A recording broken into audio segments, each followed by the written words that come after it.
Barbara here. I'm just going to leap straight into it. I hope you can see my screen. I hope somebody will tell me if there are problems. Thank you for joining this webinar. I'm very impressed that you chose to spend your lunchtime doing this and hope I can provide you with some both entertainment but also useful information. So Julia asked me to do this webinar on record keeping in the time of COVID-19, and she asked me to be very practical about it. So I've taken that brief and I'm going to warm up, I guess, with just a few introductory slides and then really concentrate on 5 practical things to do. And I've got a section at the end of my presentation which has got a lot of really great guidance. So there's great guidance around. So I'll point to that. I won't go through that in any detail. It's a list of resources. I'm sure many of you will know those resources. And I've asked James and Chris to send them out to you when we get to the question and answer part of the presentation. Some idiot, me, suggested that this should be a 15-minute presentation. Of course, when I sat down to it, it may in fact take longer than 15 minutes, and I do tend to wrap it on. So the official length of the session is, I think, half an hour with 15 minutes of me and 15 minutes of questions. I may in fact talk longer than that. Really what I'm saying is if you need to go, please go. If you don't find any need to extend, please feel free to do so. And also to apologise in advance if I do go longer. Okay, assuming all is well. I've rabbited for a bit here. Assuming all is well, one of the things that this pandemic has raised for us is some really entertaining graphics. So I thought I'd, ooh, oh.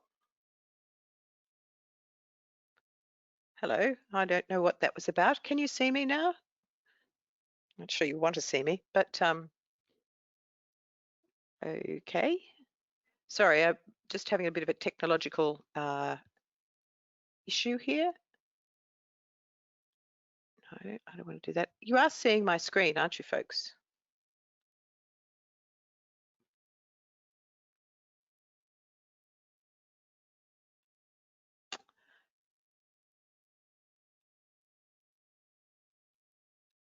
Okay, sorry, I've just got to slip to a different, okay, great. My screen is okay and you can see me. All of that is good.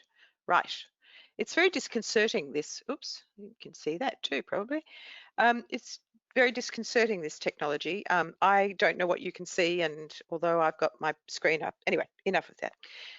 Back to what I was talking about. The digital pandemic has really given rise to some terrific imagery, and I thought I'd start there. So one of the things that's been fantastic, of course, in the pandemic is our use of digital technology, and we've all been thrust into it. So there's some great images. Oh dear. Sorry, I'm clicking the wrong things. There's some great images. This is my favorite. I think this is a wonderful image, which kind of really condenses a whole lot of the issues, I think, for me.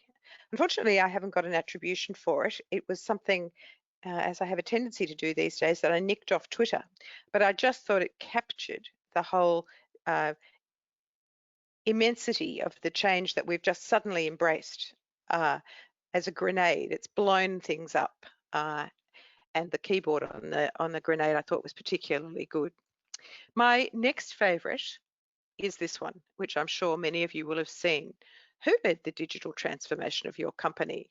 A, the CEO, B, the CTO, or C, COVID-19? I find this quite amusing, and I hope it is for you too. That's another version, I guess, of the same basic message. So, you know, we can joke about it, but actually it's fairly substantial. And I think that's really what has prompted some thinking about what record keeping happens and how it should happen at this time. Various people were prepared for this. Some people had been working from home for a while or variously telecommuting, which meant that the technological awareness and capability of people to work remotely is very varied. But we've all been chucked into it, and it's been very interesting to see how well we've all transitioned. But the record keeping stuff is not always front of mind. And when we all did that transition in a very, very short period of time, some of the facilitative technology that we were given and the sheer speed with which we were expected to work from home has got a record keeping consequence. Now, we all know about this. So here are my 5, and Will 6 is the thing I'm going to do, practical things for you to do in the wake of this digital transformation, the enormous acceptance of remote working and technology to support that. So, first one is fairly obvious, really, and it is all of your current record keeping rules and practices really still apply. So, reinforcement of the need for record keeping, the need to think about the issues is the first of the practical points. This is well established, I think, in the literature, and as I will reference later, every state, pretty well, every state and territory record-keeping regulator, archival authority, have issued great guidance. There's great guidance out there. And some of it is about just making sure people realise that they should still be making records. But a lot of it is also quite pragmatic. We're given these technologies that are now enabling us to work differently, but we haven't probably done much in the way of consistent messaging around how we expect people to keep records in this environment. One of the very practical things that, for example, might be usefully deployed is just when we're doing the endless Zoom meetings, saying to people, look, someone has to be responsible for capturing the decisions. Just write them in the chat box, and then at the end of the session, we'll just put the chat box up there, make sure they're okay, and then that person is also responsible for getting a copy of those decisions into a form that we can capture into the record system. Pretty easy to do, probably not going to cause great consternation, but very pragmatic about, yes, we're doing it differently now. We still have to keep records. So there was a lot of chat earlier whether we had to record all of the Zoom meetings. And I don't know about you, but when I've had to re-listen to web conferences or sessions, it's actually far more time consuming than a written record, which you can skim.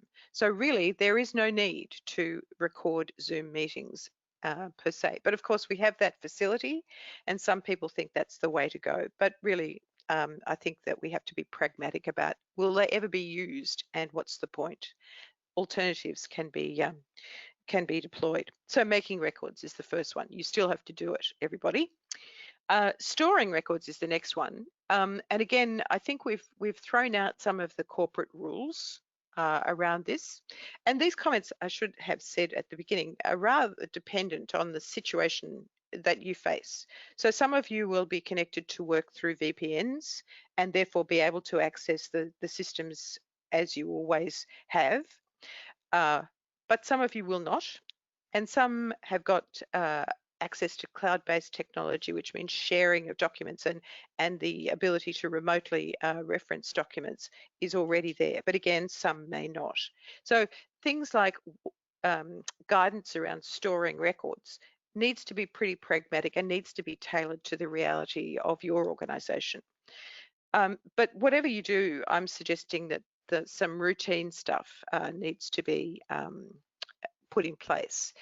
For example, always put the records that you create on your desktop or your laptop into one particular folder or section of your desktop or in one particular store, so you know that they're the ones you're going to have to come and do some further work on to get them back into the system if you haven't already saved them there. Some of the advice around is saying if all of your staff don't have access to the EDRMS record keeping system, then what you might do is look at freezing all of the content in the EDRMS. That is to say, you can't add to it anymore. So we know the date it was cut off, but everything after that is to be filed in subsequently. And so you need to emphasize that the record is complete up to that point, and then after the pandemic is over, we will add all of the rest to it. Again, that's probably if you don't have widespread organizational access to EDRMS through VPNs or remote technology. Securing records. Now, this one becomes a real issue, not only for normal information security protocols, but when people are sharing computers with their kids who are at uni or school or whatever, there's a whole lot of issues about making sure that information that is, well, not secret necessarily, not even confidential, but you really just don't want the kids being able to spread work left, right, and centre. Now, we don't want to suggest that kids are always evil, but the possibility of inappropriate access is much greater in that environment. So a little bit of thought about how people should segment the work. And although we don't usually say it, you might in fact think about saying to people, always store your work-related stuff in a secured folder, or always store your work-related stuff into a dedicated USB or a dedicated external hard drive, so that it's in one place and not accessible to others who are using the shared computer. Then there's also a need for some guidance around how to destroy records. So we all print occasionally, we all, create bits of paper as aid memoirs. Just need a little bit of pragmatic thought about, now, how are you going to get rid of that? Don't just throw them in the bin. Put it into a secure pile for destruction, and either bring them into work for the secure destruction, make sure they're shredded, a little bit of sense about how you deal with your information and other people's information. So not straight in the garbage. In this time, it is quite likely, extremely likely actually, that people will store corporate records, organisational records, into personal stores. So a little bit of instruction about when it's appropriate to destroy records from those personal stores. So we don't want everything, well, we don't want many copies lurking around, and we don't want them in an uncontrolled environment for any longer than we need to have them in that environment. And then we need to say to people how to get rid of them, or that they should be gotten rid of. Again, normal administrative practice and normal procedures can perhaps be useful there, but it's probably an area that need a bit more thought. So we need to reinforce the need for record keeping in this environment. The second practical suggestion I have for you is, when we go back, and some of us are already going back, and it's a staggered thing. So the staggered nature of things makes one hard and fast set of rules difficult to set up. But really working out how it worked. So where were the gaps in the system? What worked? What was difficult? What did you touching base with each of the teams to find out what types of things would have made it easier? Did they follow the rules about nominating people to be the record keeper in collaborative workspaces? Are there records that were perhaps kept by people who are attendees at meetings if there wasn't a formal record keeping process? Do you think we got the records to appropriately conduct business during this period of time? And getting again, their reflections on how the technology worked for them. And three common examples being used at the moment are Teams and email, of course, and social media. Have we really caught the records from those? So hearing the experience of the people who were going through the use of this or chucked into it with no warning, if you like. My third suggestion is to just accept the reality that we're going to have to do post hoc, after the event, record keeping. So given the reality that people will have stored records all over the place, what we now need to do when we come back is bring them back into the corporate systems. And that is after the event, and it's not necessarily good practice, and we would prefer not to do that, and there's a responsibility. But I'm suggesting to you in this instance, it would probably be a really good idea to actually offer pragmatic assistance. Can I help you? Can I do this for you? What can we help with? Some of the issues that you're very likely to come across are things like version control, duplication of documents, and the ever-present Microsoft favorite of making sure that the metadata is as good as it can get. Microsoft will always overwrite the actual original date with the date of saving into a particular medium. We know these problems, but thinking about some ways that you might want to overcome that, if that makes sense. Feel free to ask me questions if it didn't. My fourth suggestion is to, in the new normal, think about what that new normal is going to be. In reality, I don't know what the new normal means, but it has, you know, the absolute speed at which this digital technology has been forced upon the workplace has created an experience where what was, yes, a paper-based and a physical thing is now different. So what does that mean? And what does that mean for our policies and procedures? I guarantee that most of the procedures, if they've got pragmatic things about you will do this and the other, you'll need to refine them. So I think this is an opportunity to really have another look at our policies and procedures.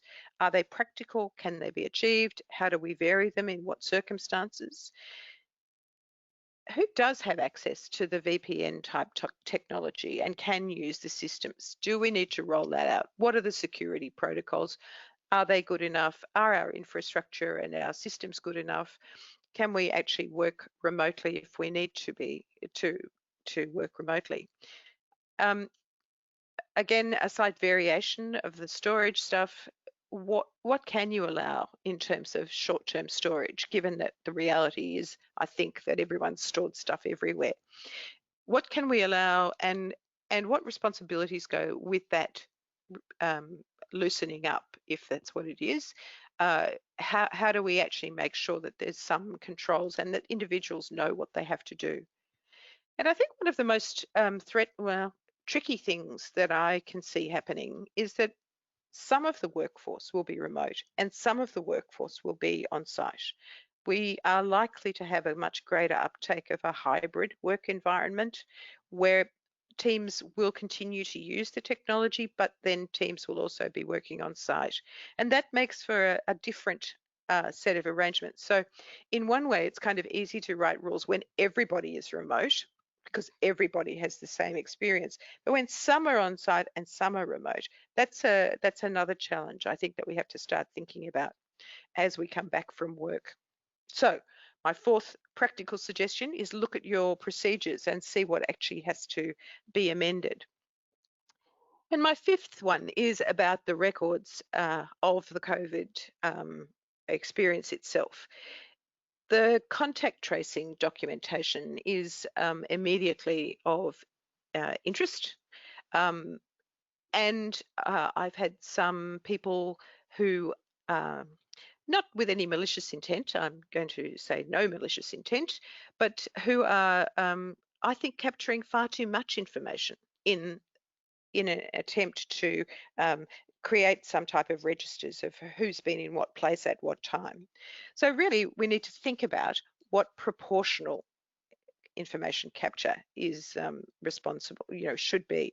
And there's this is the beginning of my links. There's a good resource that I've got a link to there, which can help you think through those things. Let's not just create, a huge privacy invading set of information if all we want to be able to do is contact someone. And then there's a discussion about how long to retain contact tracing documentation, and there's been a really interesting discussion on the RIMPA lists, which some of you may subscribe to. There's been suggestions that in fact where multiple offices, multiple venues, multiple physical facilities have got their own contact tracing registers, that they all come back to one central space for management. And then there's been a discussion about how long we need to keep them. The two suggestions, the most practical is 28 days, which is the same as the retention of data in the COVID tracing app. But other people have suggested that, in fact, it is more appropriate to schedule them according to the GDAs, and the sentences can range between 5 and 25 years. But, you know, that's absolutely up for each jurisdiction to determine. My guess is that it will go down to 28 days as the practical reality. And I did want to say there, I think, yes, that the other thing we should be thinking about coming out of this is, or even during this, is what do we want to capture of the organisational experience of COVID-19? So we know that this is a pretty unusual situation we've all been thrust into. Is there anything around the way our organisation encountered this that we might want to store or think about keeping for the longer term, as we look at how our business continuity and emergency management plans worked? Thinking about things like the flu epidemic of 1918, what is it that we wanted to look back on? How did these organisations cope with this change? So again, that's a question for a longer term thinking around retention of records and what to retain. Okay, my sixth, and this one's just an extra one, is an endless bleat, I suppose, at the moment around Microsoft Teams. I guarantee that many of your organizations will have used Microsoft Teams. It's the technology that's available. Office 365 was being rolled out in many organizations as Microsoft stopped its on-premise support. So it's very likely that many organizations will have been going down this track, and the pandemic will have kind of launched you into this environment of Microsoft Office 365 in the cloud.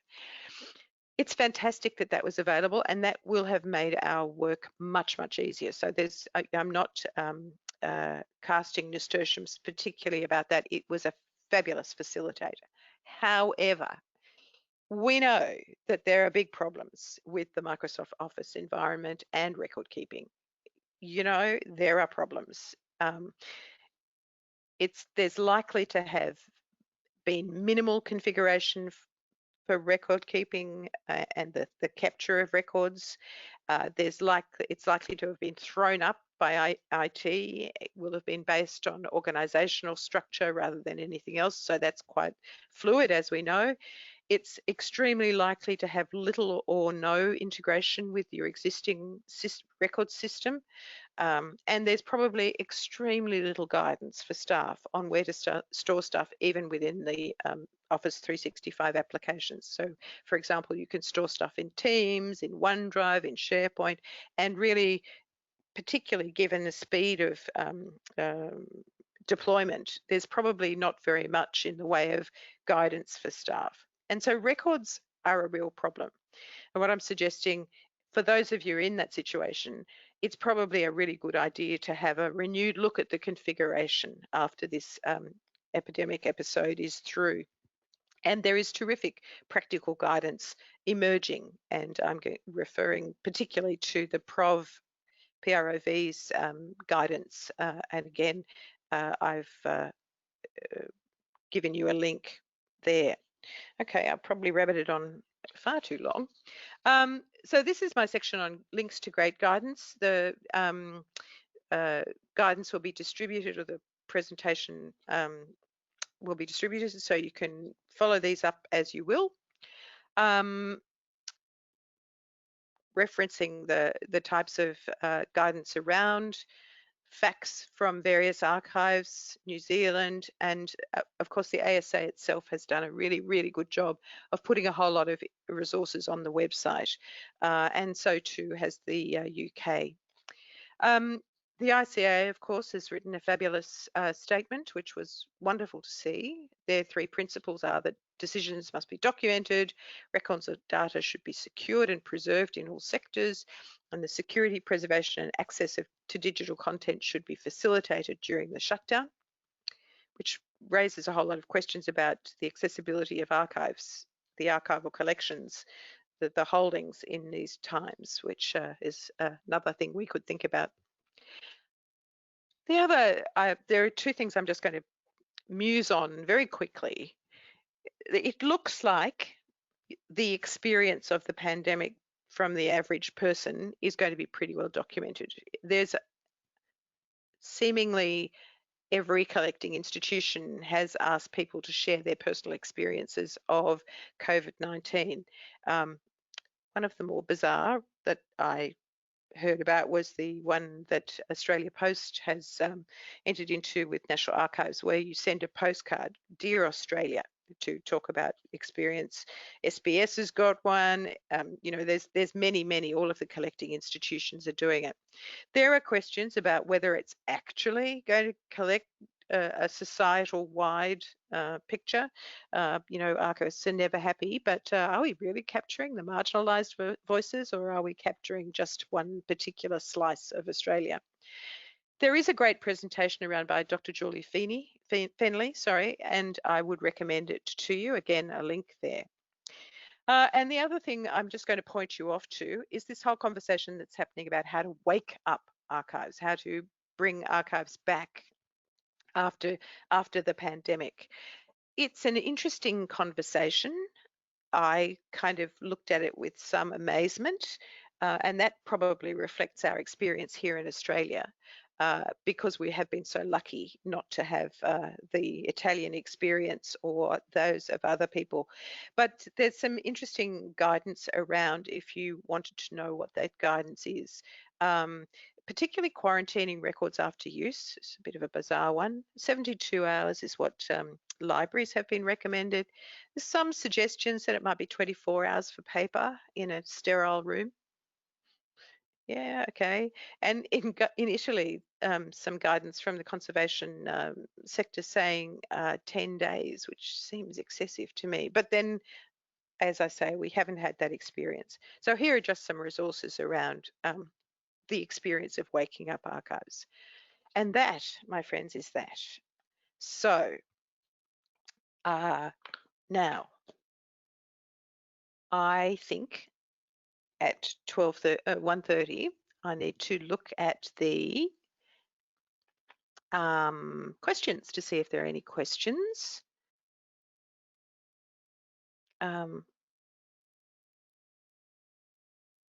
Okay. Oh, questions about facilitative stuff. James.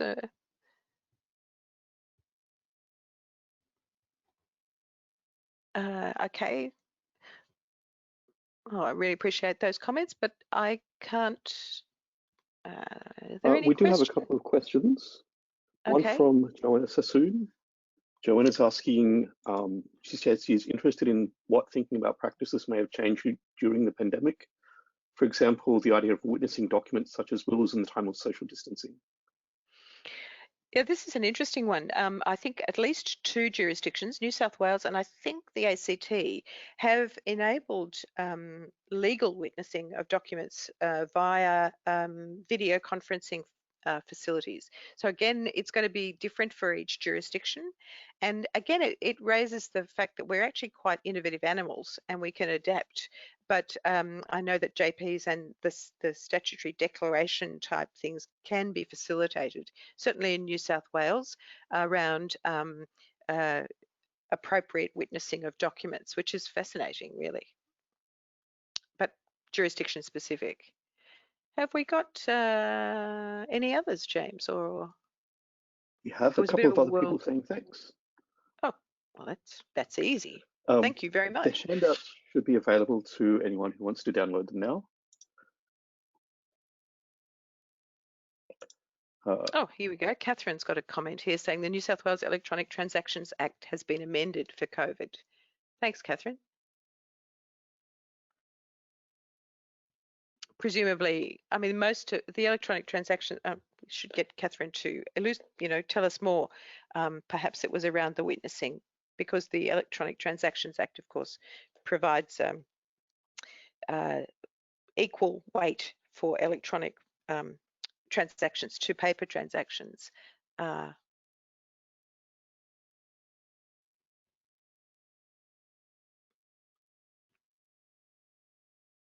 Right. Well, James, I think that I haven't got many questions. So, gosh, back to you.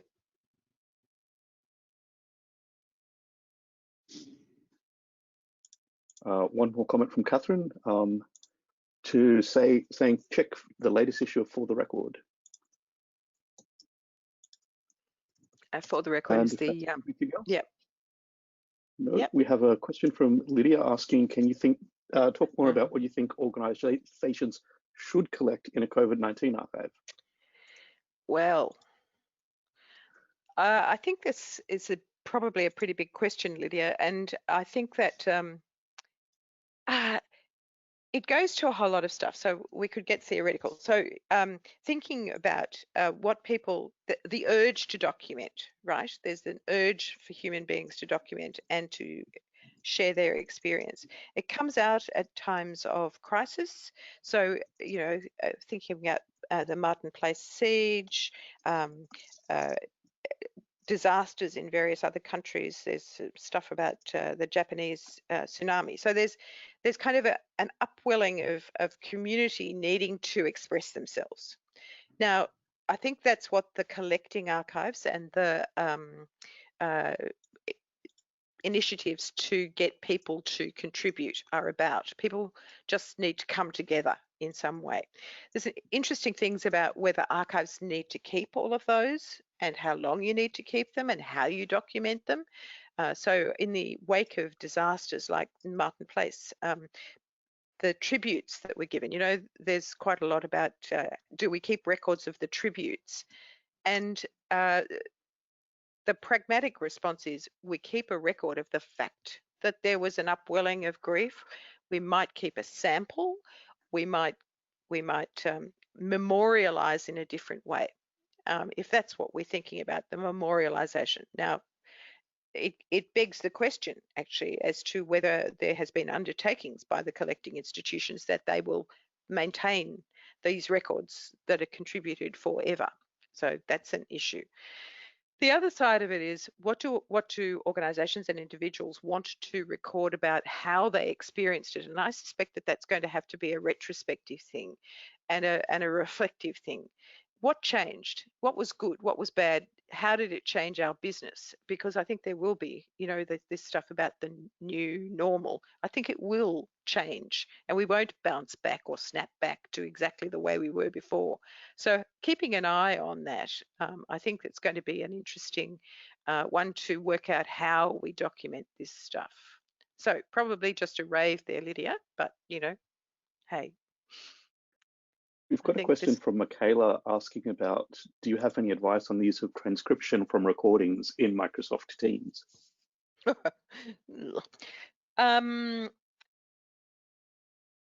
I think it goes down to, Michaela, again, the same issue. Get great technology, although I've seen some of the transcription software. It likes some voices, doesn't like others. So sometimes it's like reading through really awful and trying to make sense of what it might have said. So the variability of the transcription is one thing. And again, do we want to over document? So what do we really want to make records of? And in the paper world, we kind of had that a bit sorted. We had meetings all the time in our workplaces. We didn't keep transcriptions. We didn't keep recordings of those meetings.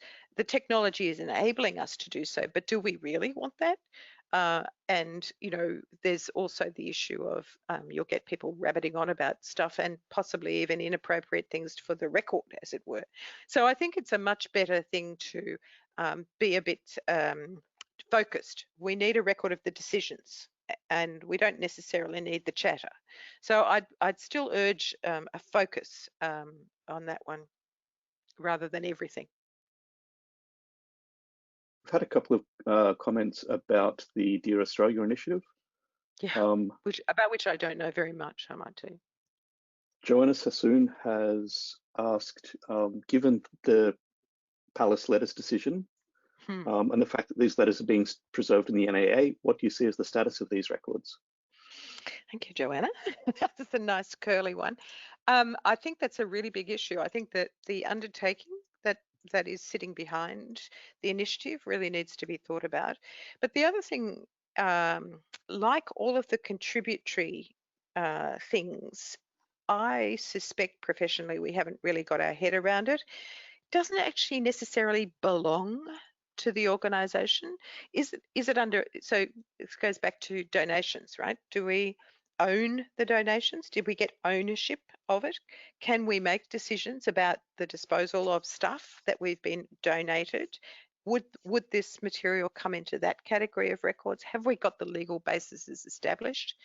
I suspect we haven't got any of that. I think, again, many of the initiatives, and I will admit I have not followed them very avidly, but I would suspect that type of infrastructure, thinking about what are we able to do with these, will be a little bit lacking. So again, we're probably creating, if we're collecting without having thought about that, we're probably creating a bit of a problem that we'll need to fix subsequently to go back, and we may not be able to do it. And so then we get into not orphaned content, but content we can't use because we don't have the permissions. Needs to be thought through. So I don't know whether that's the case, and I'm casting probably nasturtiums that are a bit naughty, but I generally speaking, I think that the assumption of archives and collecting institutions in these contributory environments is that they will own, and I think that's a bit dangerous these days. Yep. I'll note that we've got a Palace Letters webinar happening at 5 p.m. on Monday, the 15th of June. So if people are interested in that topic, you can come along to that and learn more. Kirsten says, you mentioned that the collecting of COVID-19 experiences may not collect marginalized voices because they may not respond to requests of this nature. Is there anything that organizations can do to ensure that marginalized voices are represented? And is this something they should do? Well, of course, we need to, if we think we're documenting the Australian society response, then I think it is beholden upon us to think about people who we might not get. So, for example, where are the voices of the international students who are on the food queues? I mean, where are the people who've fallen through the cracks? Where are the people who have not been covered by the umbrella good experience that many of us have been lucky enough to escape with? So how you do that goes to what are you trying to do with the collecting, and that for me is a really big question. What are we trying to do here? Is it about memorializing the moment, in which case we're just providing a venue or a mechanism whereby people can express themselves, and we're not really trying to be comprehensive?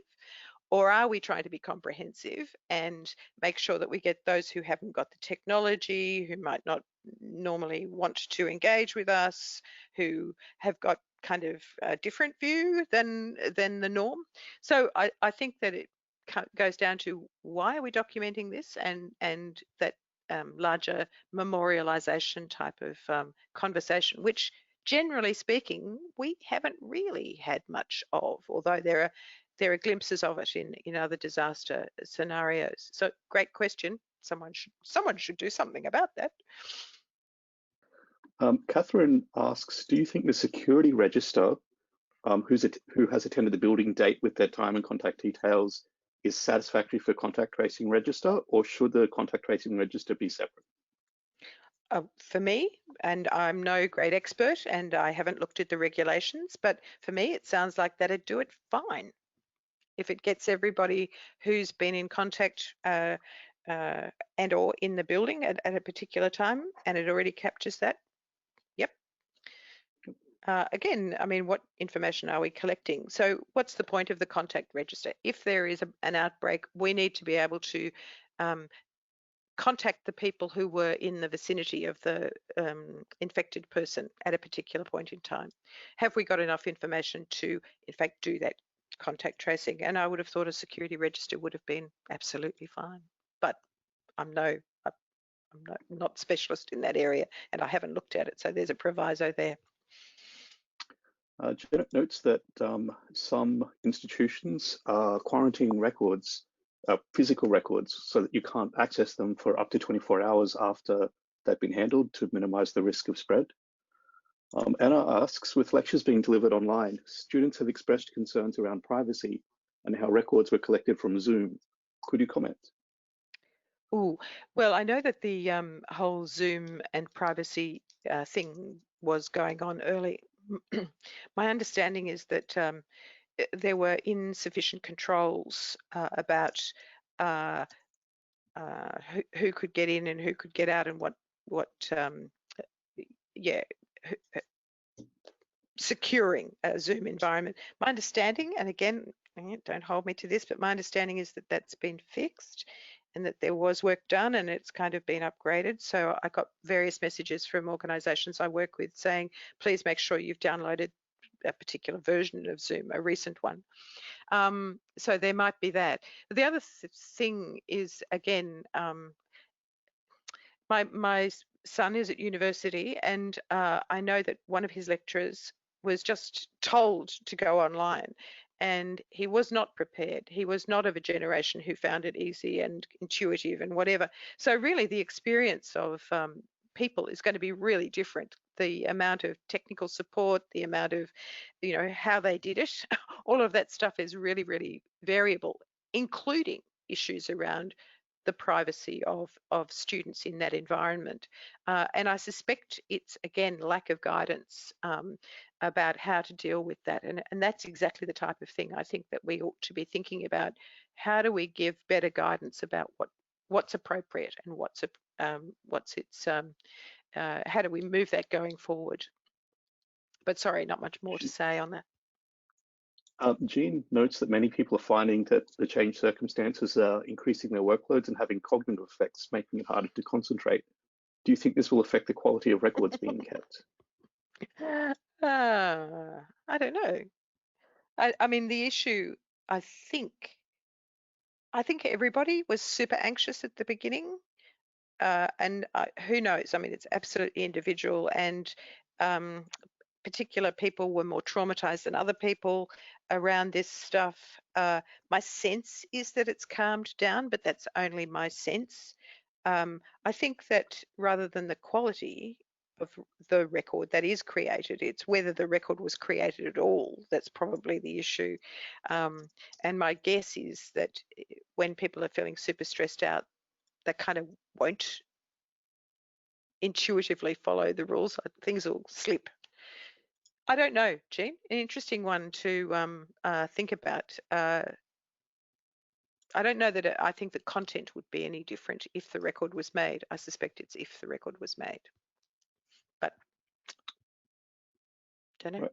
And it looks like we're running out of questions, and we're about 15 minutes after time. So unless you've got any closing remarks, I think we'll end here. No, but I do thank you very much for attending, and also just wanted to say how great the ASA support has been for me in doing this, and to congratulate ASA on the webinar series, which has been wonderful. So thank you very much, folks. Thanks, James.